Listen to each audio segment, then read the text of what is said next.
చేద్దాము. స్తుతారాధన ప్రారంభించుకుందాం.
అధ్యాయము జామిదేలా వచ్చి నడిపించవలసిందిగా మనం చేస్తున్నాం. కీర్తన గ్రంథము 91వ అధ్యాయం. సర్వశక్తి నీడను విశ్రమించేవాడు,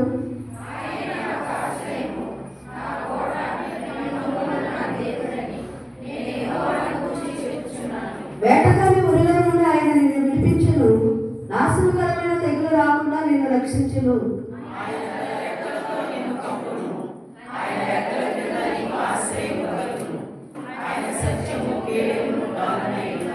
రాత్రి వేళ కలుగు భయములకైనను, పగటి వేళ ఎదురు బాణములకైనను,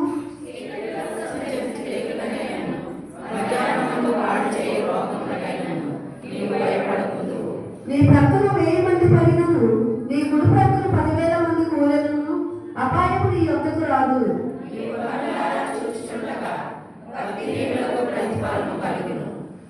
అతను నాకు మొరపెట్టగా నేను అతనికి ఉత్తరమిచ్చెదను, శ్రమలో నేను అతనికి తోడై ఉండదను, అతను విడిపించి అతను గొప్ప చేసేదను. దీర్ఘాయువు చేత అతను తృప్తిపరచెదను, నా రక్షణ అతనికి చూపించెదను. ప్రార్థన చేసుకుందాం. పరిశుద్ధుడా, మహోన్నతుడా, సర్వాధికారి, ఈ 11 ఏళ్లలో చివరి పరిశుద్ధ దినాన్ని మిమ్మల్ని ఆరాధించి స్తుతించి కనపరిచే గొప్ప భాగ్యమును దయచేసినందుకు లెక్కలేని స్తోత్రాలు స్వామి.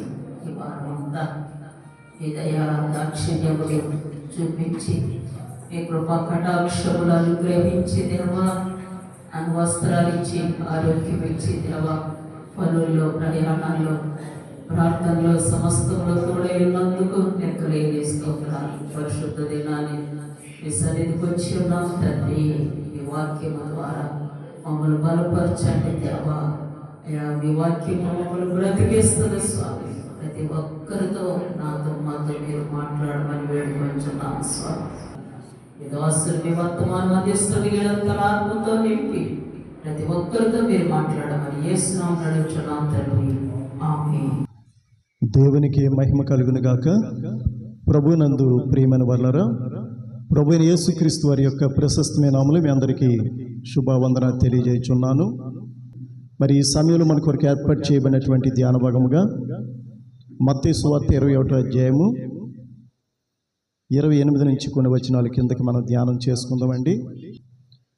ప్రియులరా, యేసు ప్రభువు వారు ఒక ఉపమానం చెప్తున్నారు. ఎవరికి చెప్తున్నారు ఈ ఉపమానం అంటే? శాస్త్రులు, పరిసయ్యులకి. చివరి మాటలో చూసినట్లయితే, అందుకు వారు మొదటివాడే అనిరి, యేసు, సుంకరులను వేశ్యలను మీకంటే ముందుగా దేవుని రాజ్యములో ప్రవేశించుదురని మీతో నిశ్చయముగా చెప్పుచున్నాను. పరిసయ్యులు యేసు ప్రభువారిని నిలదీస్తున్నారు. ఏ అధికారం చేత నీవు ఈ సూచక్రియలు మహత్కార్యాలు ఈ యొక్క కార్యాలు నువ్వు చేస్తున్నావు? ఎవరు నీకు ఇచ్చారు ఈ అధికారం? మరి ధర్మశాస్త్రంలో ఈ శాస్త్రులు పరిసయ్యులు యేసు ప్రభు అనగా మెస్సియా క్రీస్తు ఆయన గురించే బోధిస్తున్నారు, కానీ యేసు ప్రభువాన్ని వారు అంగీకరించడం లేదు. ఎందుకంటే చాలా పేదవారి కడుపులో పుట్టాడు. ఏ శాస్త్రులు పరిసయ్యులు ఏ ప్రధాన యాజకులు కుమారులుగా పుడితే వారు గౌరవించేవారు ఏమో కానీ, మరి యేసు ప్రభువు అందరికీ అందుబాటులో ఉండడం కోసం యోధ దేశం బెత్లెహేములో ఒక కుగ్రామంలో పుట్టారు. అలాగే ఒక వడ్రంగి కడుపున పుట్టినట్లుగా, అలాగే పశువుల పాకలో పుట్టినట్లుగా మరి మనకు తెలుసు. ఆ విషయం వారు చూసి యేసు ప్రభువుని చాలా తక్కువగా, చాలా తేలిగ్గా ఆయన పట్ల ఒక అభిప్రాయం కలిగి ఉన్నారు. గొప్ప అద్భుత కార్యాలు, సూచక్రియలు, మహత్కార్యాలు జరుగుతున్నాయి. మానవాతీతమైన శక్తులతో యేసు ప్రభువారు బోధించడమే కాదు, ప్రకటించడమే కాదు, దేవుని రాజ్యం గురించి, పరలోక రాజ్యం గురించి చెప్పడమే కాదు, కానీ యేసు ప్రభువారి ద్వారా గొప్ప అద్భుత కార్యాలు, గొప్ప సూచక్రియలు, గొప్ప మహత్కార్యాలు జరుగుతున్నాయి. ఇవన్నీ కళ్ళారా చూసి చెవులారా వినిగి హృదయంతో గ్రహించలేని గుడ్డివారిగా ఉన్నారు ఈ శాస్త్రులు పరిసయ్యులు. ఎక్కడికి వెళ్ళినా సరే వెంటే ఉంటారు, కానీ యేసు ప్రభు చెప్పిన వాక్యంలో ఒక చిన్న సున్నా కానీ పొల్లు కానీ వారి హృదయంలోకి ఎక్కదు. వాళ్ళు వెంబడించేది ఎందుకంటే యేసు ప్రభువాన్ని చులకన చేయడానికి, తేలిక చేయడానికి, ఆయన అన్పాపులర్ చేయడానికే వెంబడిస్తారు తప్ప నిజంగా వారు మారు మనసు పొందడానికి, వాక్యం వినడానికి, లేదా ఆయన చేసిన అద్భుత కార్యాలు సూచనలు చూసి ఆయన నిజంగా ఈయన ప్రవక్త, ఈయన క్రీస్తు, ఈయన మెస్సయ్య, ఈయన లోకరక్షకుడని అంగీకరించడానికి కానీ వారు వెంబడించడం లేదు. యేసు ప్రభువారిలో తప్పులు పట్టుకోవడానికే వెంబడిస్తున్నారు తప్ప యేసు ప్రభువాన్ని ఏ విధం చేత అయినా సరే మరణానికి అప్పగించాలి, భూమి మీద లేకుండా చెయ్యాలనే ఒక దురభిప్రాయంతోనే వెంబడిస్తున్నారు, కానీ నిజంగా మారు మనసు నిమిత్తం, పాపక్షమాపణ నిమిత్తం, రక్షణ పొందే నిమిత్తం వారిలో ఎవరు కూడా వెంబడించే పరిస్థితి లేదు. అనేక సార్లు యేసు ప్రభువాన్ని అవమానపరుస్తున్నట్లుగా మనం చూస్తున్నాం. నీవు నీ శిష్యులు చేతులు కడుక్కోకుండా ఎందుకు భోజనం చేయుచున్నారు? అలాగే యోహాను శిష్యులు మేము తరచూ ఉపవాసం ఉంటున్నాం, నీవు నీ శిష్యులు ఎందుకు ఉపవాసం ఉండరు? అలాగే మీ బోధకుడు సుంకరులతోనూ పాపులతోనూ స్నేహం చేస్తూ వారితో కలిసి భోజనం చేస్తున్నాడు ఏంటి? అలాగే పంటచేలలో పడి వెళ్తున్నప్పుడు శిష్యులు ఆకలికొని వెన్నులు తుడుచుకొని తింటున్నప్పుడు అది చాలా నేరంగా, నీ శిష్యులు ఎందుకు వెన్నులు తుడుచుకొని తింటున్నారు, వాళ్ళు గద్దించు అని చెప్పినట్లుగా చూస్తున్నాం.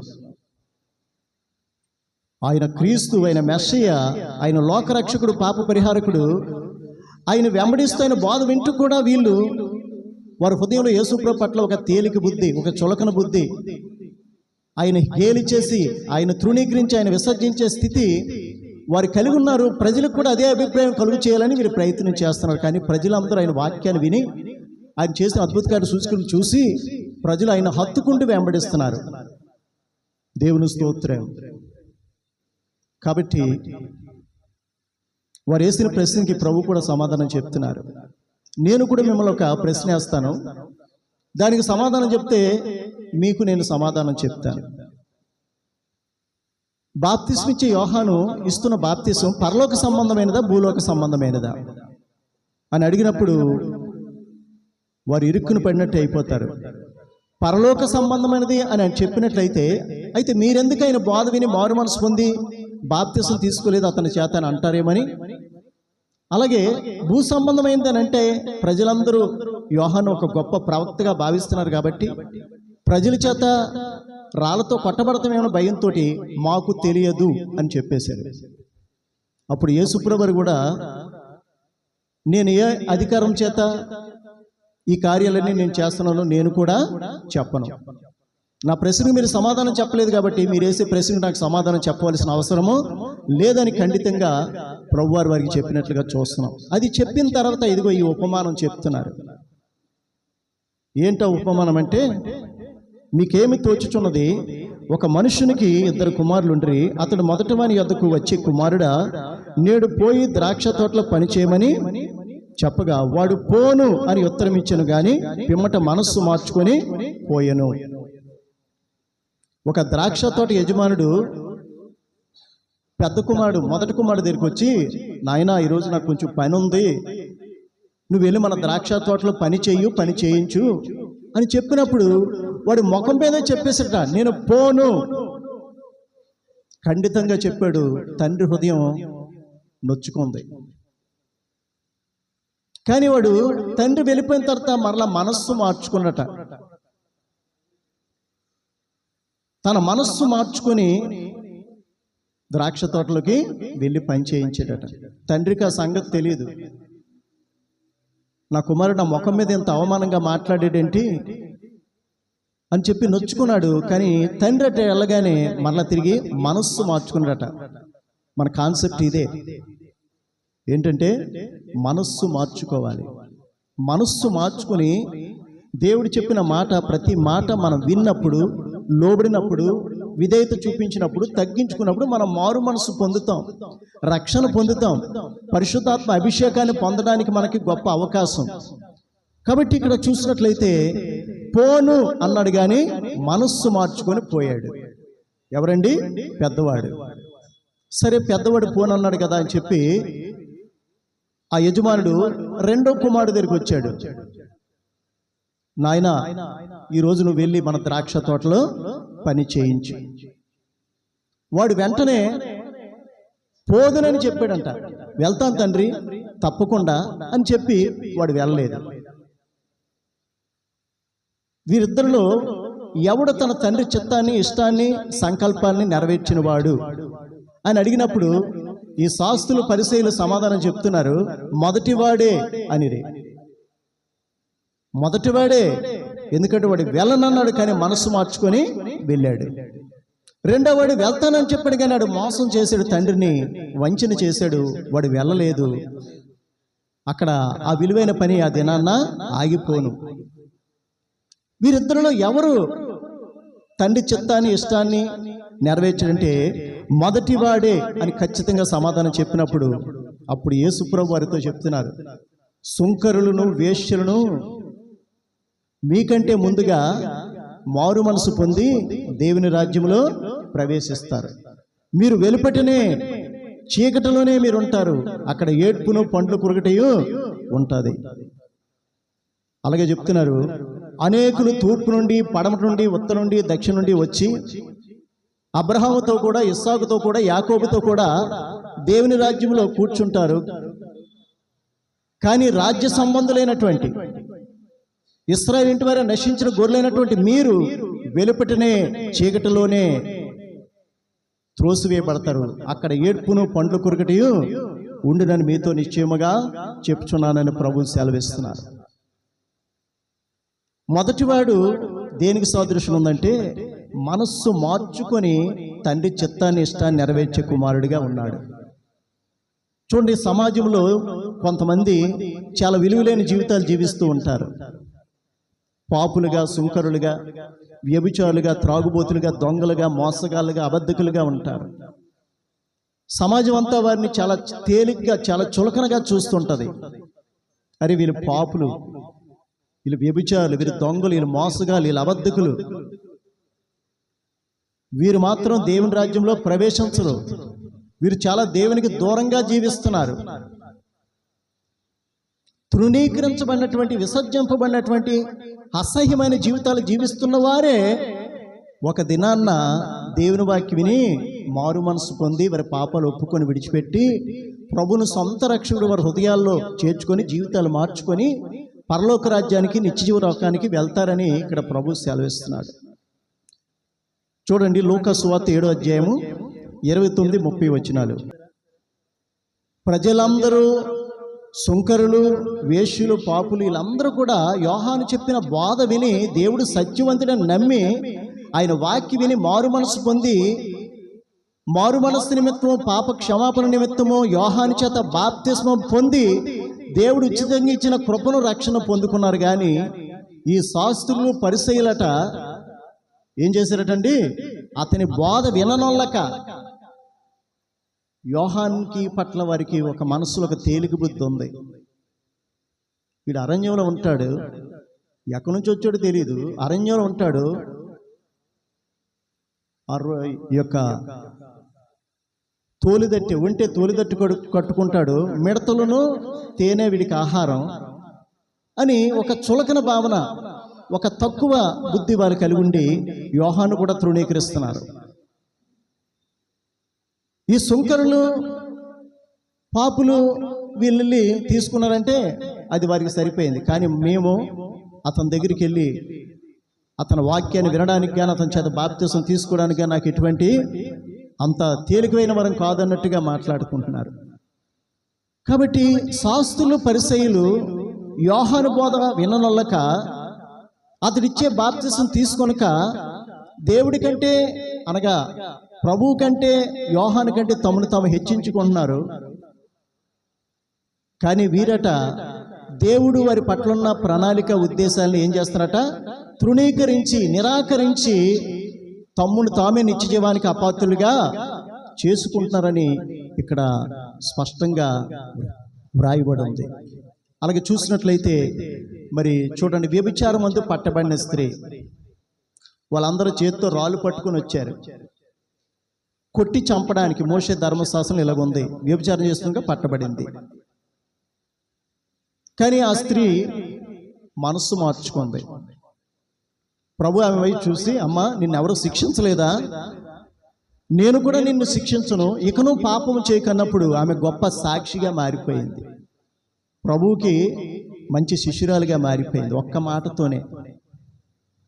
అలాగే పాపాత్మురాలైన స్త్రీ కన్నీళ్లతో యేసు పాదాలు కడిగింది, తల వెంట్రుకలతో తుడిసింది, ముద్దు పెట్టుకుంది, మళ్ళీ అత్తరుతో ఆ యొక్క పాదాలు శుభ్రం చేస్తుంది.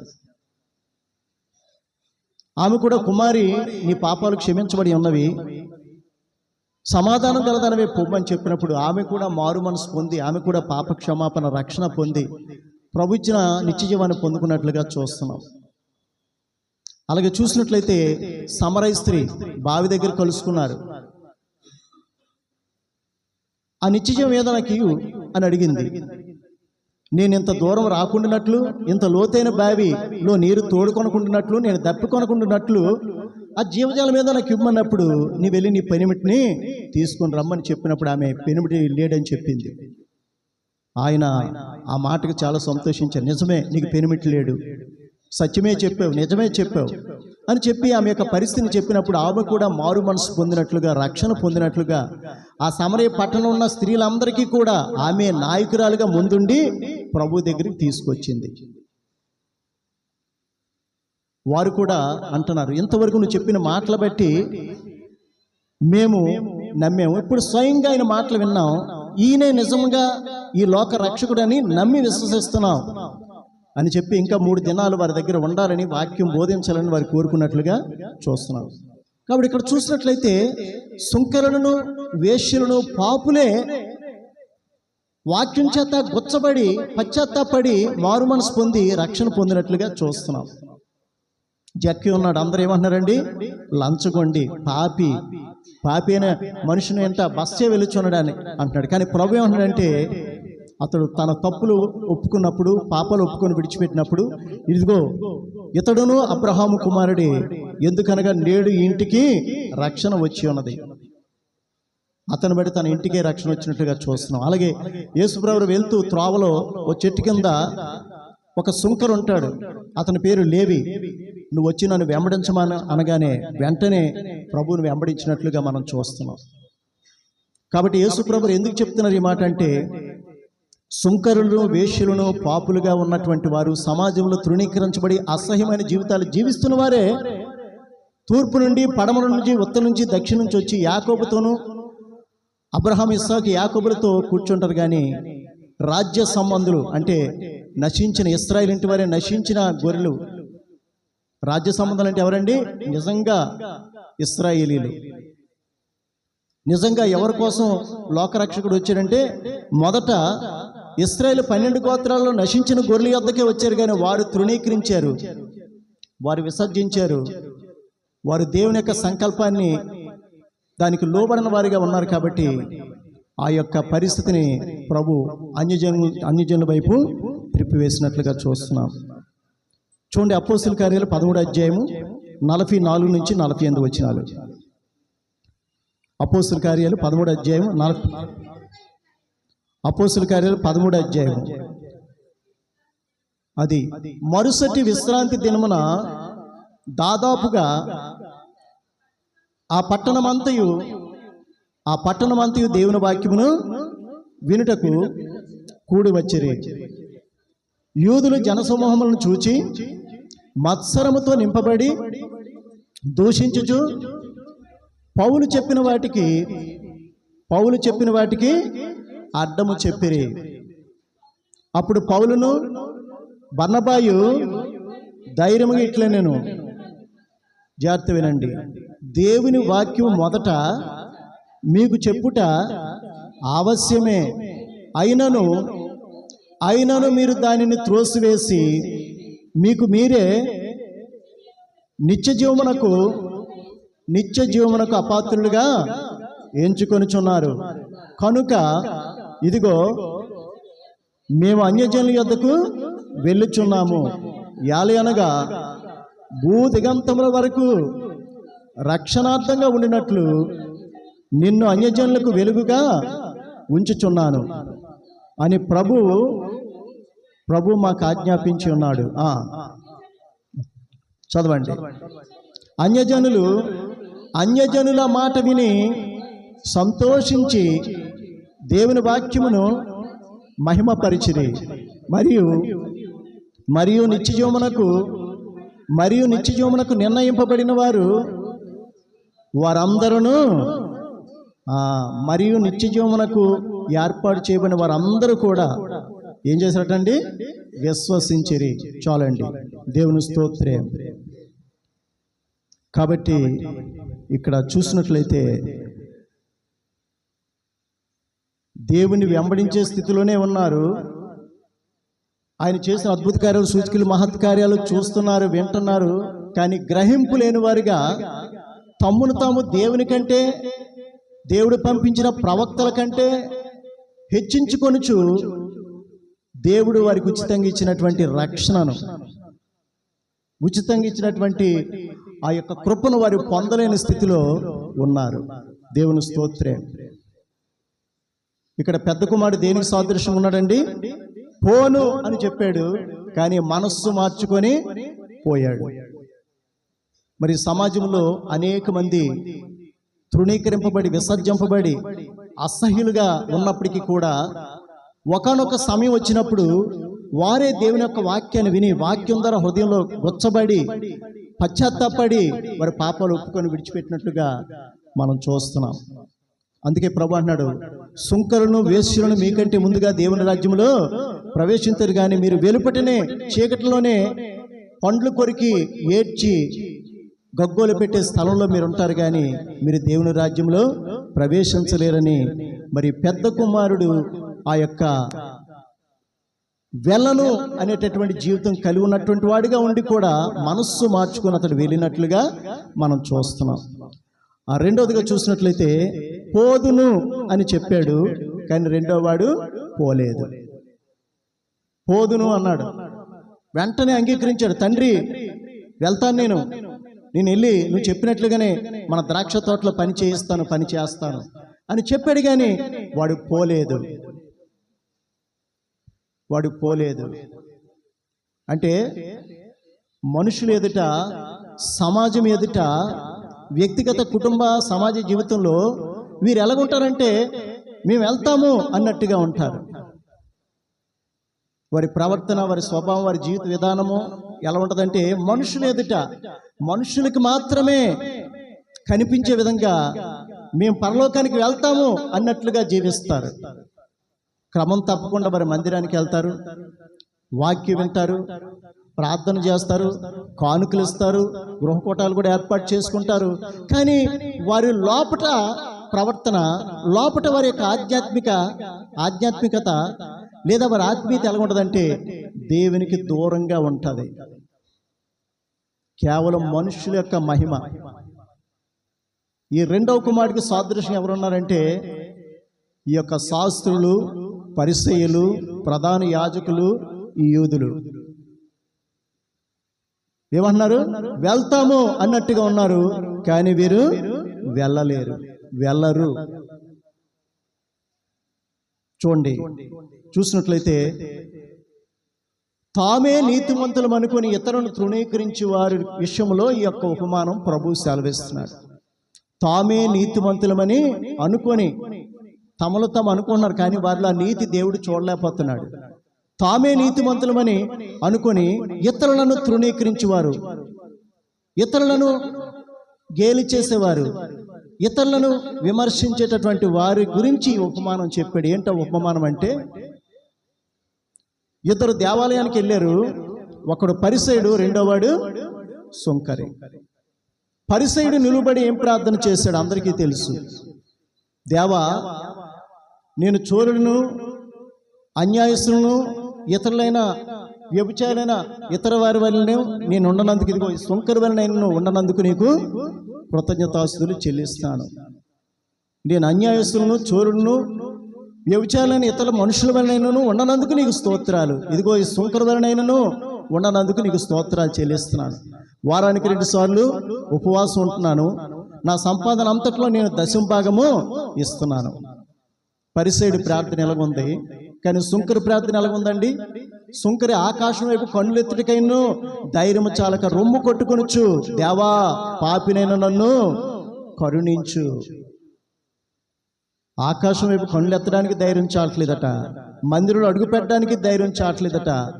ఈ రెండు నేను చేయలేకపోతున్నానని చెప్పేసి రొమ్ము కొట్టుకొనుచు, ఏడ్చుచు, పశ్చాత్తాపంతో తన హృదయంలో ఏముందో అది చెప్పేసుకున్నాడు. దేవా, పాపినైన నన్ను క్షమించు, కరుణించు అన్నప్పుడు మొదటి వానికంటే ఇతడే నీతిమంతుడిగా తీర్చబడి సంతోషించుతూ తన ఇంటికి వెళ్ళాడు అన్నట్లుగా మనం చూస్తున్నాం.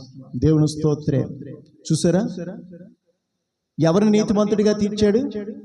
అతిక్రమంలో దాచిపెట్టువాడు వర్ధిల్లుడు, వాటిని ఒప్పుకొని విడిచిపెట్టువాడు దేవుని ద్వారా కనికరము పొందుతాడు. దేవుని ద్వారా కనికరం పొందాలంటే ఏది దాచిపెట్టకూడదు, ఓపెన్ హార్ట్గా ఉండాలి దేవుడి దగ్గర.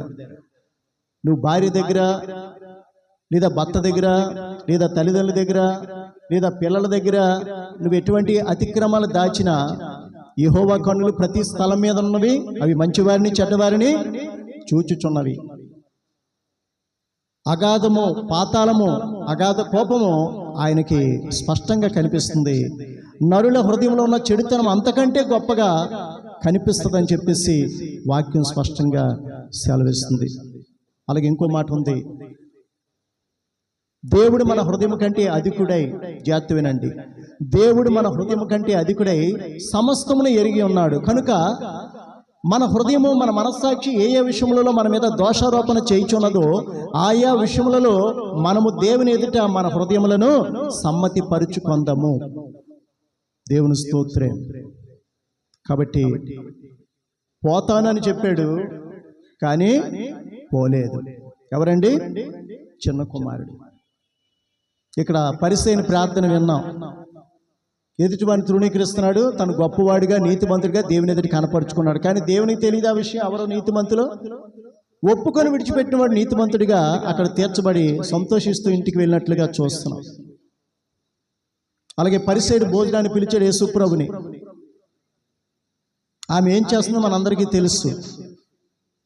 కాబట్టి పరిసయ్యుడు అనుకున్నాడు తనలో తాను, యేసుప్రభుని భోజనాన్ని పిలిచిన పరిసయ్యుడు తనలో తాను అనుకుంటున్నాడు, ఈయన ప్రవక్త అయిన ఎడల తనను ముట్టుకొనిచున్నది ఎవరో యవతియో ఎరిగి ఉండును కదా, ఇది పాపాత్మురాలు. తను చెప్పేస్తున్నాడు, ఇది పాపాత్మురాలని చెప్పేస్తున్నాడు. కానీ యేసు ప్రభు ఆమె విస్తారంగా నన్ను ప్రేమించింది కాబట్టి ఆమె విస్తార పాపములు క్షమింపబడి ఉన్నవని, కుమారి నీ పాపాలు క్షమించబడి ఉన్నవి, సమాధానం గలదానవై పొమ్మని చెప్తున్నాడు. కాబట్టి ఇక్కడ ఇద్దరు కుమారులు మనం కళ్ళ ముందు పెట్టారు. మొదటివాడు, రెండోవాడు. మొదటివాడు వెళ్ళనని చెప్పాడు, కానీ మనస్సు మార్చుకొని వెళ్ళాడు. రెండోవాడు వెళ్తానని చెప్పాడు, కానీ వాడు వెళ్ళలేదు. మొదటి కుమారుడేమో ఈ లోకములో ఉన్నటువంటి సుంకరులు, పాపులు, వేశ్యలు, వ్యభిచారులు, అలాగే లోకంలో తృణీకరించబడి విసర్జించబడి వీరి జీవితంలో వీరి దేవుని దగ్గరికి రారు, వీరికి దేవుని రాజ్యం పరలోక రాజ్యం లేదు అనేటటువంటి వారే దేవుని రాజ్యానికి పరలోక రాజ్యాన్ని స్వతంత్రించుకుంటారని వాక్యం స్పష్టంగా సెలవిస్తుంది. లేదు మేము అందరికంటే నీతిమంతులమే, మేము ఖచ్చితంగా వెళ్తాము అనేటటువంటి మనస్సు, హృదయము హెచ్చు ఘనత కోరుకునేటటువంటి ఈ శాస్త్రులు, పరిసయ్యులు మాత్రం ఎక్కడుంటారటండి? వెలుపటనే చీకటిలోనే పండ్లు కొరికే స్థలంలోనే మీరు త్రోసివేయబడతారని వాక్యం స్పష్టంగా సెలవిస్తుంది. అలాగే చూసినట్లయితే చూడండి, యేసు ప్రభువారు తనను నమ్మని యూదులతో ఈ మాట చెప్తున్నాడు. మీరు నా వాక్యమందు నిలిచిన వారైతే మీరు నాకు నిజముగా శిష్యులై ఉండి సత్యమును గ్రహించెదరు, అప్పుడు సత్యము మిమ్మలను స్వతంత్రులుగా చేయునని చెప్పగా, మేము అబ్రహాము సంతానము, మేము ఎన్నడూ ఎవరికి దాసులుగా ఉండలేదే, మమ్మల్ని స్వతంత్రులుగా చేస్తానని చెప్తున్న మాట ఏంటి అని ప్రభువుని నిలదీసినప్పుడు ప్రభు చెప్తున్నాడు, పాపము చేయి ప్రతివాడును పాపమునకు దాసుడు. దాసుడు ఎల్లప్పుడూ ఇంటిలో నివాసము చేయుడు, కుమారుడు ఎల్లప్పుడూ నివాసము చేయును. కుమారుడే మిమ్మల్ని స్వతంత్రులుగా చేసినట్లయితే మీరు నిజముగా స్వతంత్రులై ఉండి ఆ ఇంట్లో కుమారులుగా మార్చబడతారని ప్రభు సెలవిస్తున్నారు. మీరు అబ్రహాము సంతానం అని తెలుసు నాకు, కానీ మీలో నా వాక్యమునకు స్థలము లేదు, స్థానము లేదు, ఆధిక్యత లేదు, కాబట్టి మీరు నన్ను వెతుకుచున్నారని ప్రభు వారితో చెప్పినట్లుగా చూస్తున్నాం. పాపం చేసే ప్రతివాడు పాపమునకు దాసుడు. దాసుడిగా ఉంటే ఆ ఇంటి యజమానిలో కుమారుడిగా ఉండలేడు, ఆ ఇంట్లో నివసించలేడు. ఆ ఇంటి యజమాని తలక కుమారుడు నిన్ను స్వతంత్రుడిగా చేసినట్లయితే అప్పుడు నువ్వు నిజంగా స్వతంత్రుడై ఉండి సత్యమును గ్రహిస్తావని ప్రభు సెలవిస్తున్నట్లుగా చూస్తున్నాం. అలాగే చూడండి, యోహాను సువార్త 12వ అధ్యాయము 42-43 వచనాలు. యోహాను సువార్త 12వ అధ్యాయము 42-43. జాగ్రత్త వినండి. అయినను అధికారులలో కూడా అనేక మంది ఆయన యందు విశ్వాసం ఉంచిరి, గాని సమాజంలో నుండి వెలివేయబడిది మేమోనని పరిసయ్యులకు భయపడి వారు ఒప్పుకొనలేదు. వారు దేవుని మెప్పు కంటే మనుషుల మెప్పునే ఎక్కువగా అపేక్షించిరి. అలాగే చూడండి, లూకా సువార్త 16వ అధ్యాయము 14-15 వచనాలు. లూకా 16:14-15. ధనాపేక్ష గల పరిసయ్యులు ఈ మాటలన్నీ విని ఆయనను అపహసించుచుండగా ఆయన, జాగ్రత్త వినండి, మీరు మనుషుల ఎదుట నీతిమంతులని అనిపించుకుందరు గాని దేవుడు మీ హృదయములను ఎరుగును. మనుషులలో ఘనముగా ఎంచబడినది దేవుని దృష్టికి అసహ్యము. దేవుని స్తోత్రే. కాబట్టి ఇద్దరు కుమారుల యొక్క ప్రవర్తన యొక్క ప్రతిఫలం ఏంటంటే, మొదటి కుమారుడు మనస్సు మార్చుకొని వెళ్ళాడు, కానీ దేవుని ఎదుట, సమాజం ఎదుట నేను వెళ్ళను అనేటటువంటి స్థితిలో ఉన్నాడు, కానీ మనస్సు మార్చుకొని వెళ్ళినట్లుగా చూస్తున్నాం. ఒకవేళ సమాజంలో మనం తృణీకరించబడుతున్నామేమో, విసర్జించబడుతున్నామేమో, మన గురించి అందరూ చెడ్డగా చెప్పుకుంటున్నారేమో, మన గురించి చాలా అవమానకరమైన మాటలు మాట్లాడుకుంటున్నారేమో, కానీ మన విలువ పెరగాలంటే ప్రభువైన యేసుక్రీస్తు యొక్క పాదాల దగ్గరికి మనము రావాలి. మన పాపాలన్నీ కూడా పశ్చాత్తాపంతో ఒప్పుకొని విడిచిపెట్టినప్పుడు ఆయన నమ్మదగిన వాడు, నీతిమంతుడు గనుక ఆయన మన పాపములను క్షమించి సమస్త దుర్నీతి నుండి మనలను పవిత్రులుగా చేయను. అలాగే ఆయన వెలుగులో ఉన్న ప్రకారము మనము కూడా ఆయన వెలుగులో నడిచిన యెడల మనం ఆయనతో అన్యోన్య సహవాసం కలవారమై ఉంటాము. అప్పుడైన కుమారుడైన యేసు రక్తము ప్రతి పాపము నుండి మనలను పవిత్రులుగా చేయను.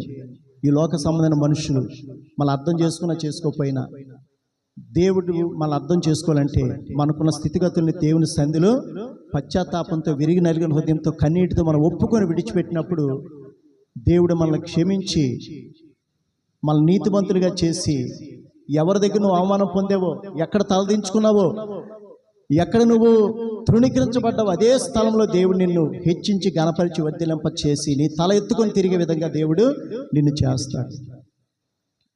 అలాగే ఇక్కడ చూసినట్లయితే రెండో కుమారుడు వెళ్తానన్నాడు కానీ వెళ్ళలేదు. ఇదేంటంటే వేషధారణకు అలాగే నామకార్థమైనటువంటి క్రైస్తత్వానికి సాదృశ్యం ఉంది.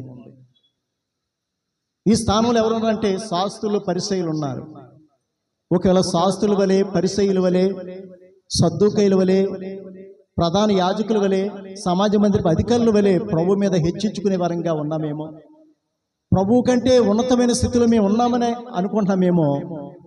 కానీ వారు వెలుపటి ఉంటారు, వారు దేవుని చేత తృణీకరించబడతారు, విసర్జించబడతారు, విడిచిపెట్టబడతారని దేవుని యొక్క వాక్యము సెలవిస్తుంది. కాబట్టి క్రైస్తవులుగా ఉన్న మనలో ఏముండాలండి? దీనత్వం ఉండాలి, తగ్గింపు ఉండాలి, లోబడే స్వభావం ఉండాలి, విధేయత చూపించే స్వభావం మనలో ఉన్నప్పుడు తను తగ్గించుకునేవాడు ఏమవుతాడటండి?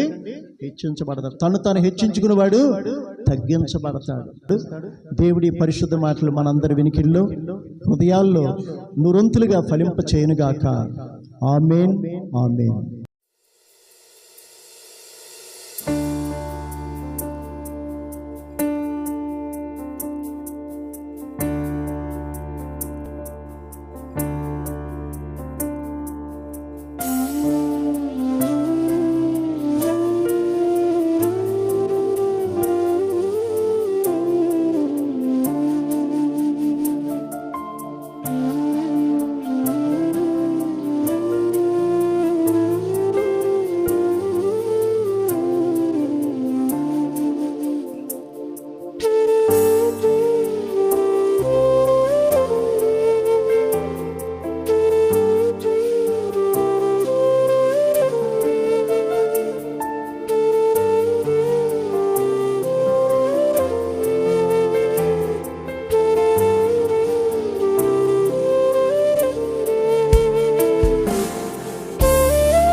ఆశతో నమ్మియున్నా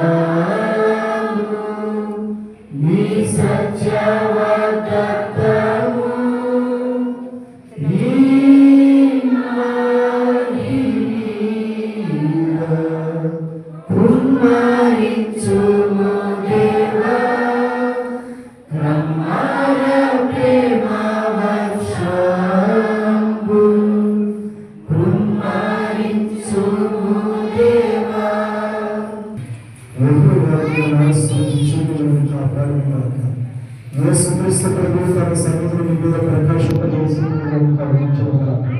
పరిశుద్ధాత్మ దేవుడు తన సన్నిధిని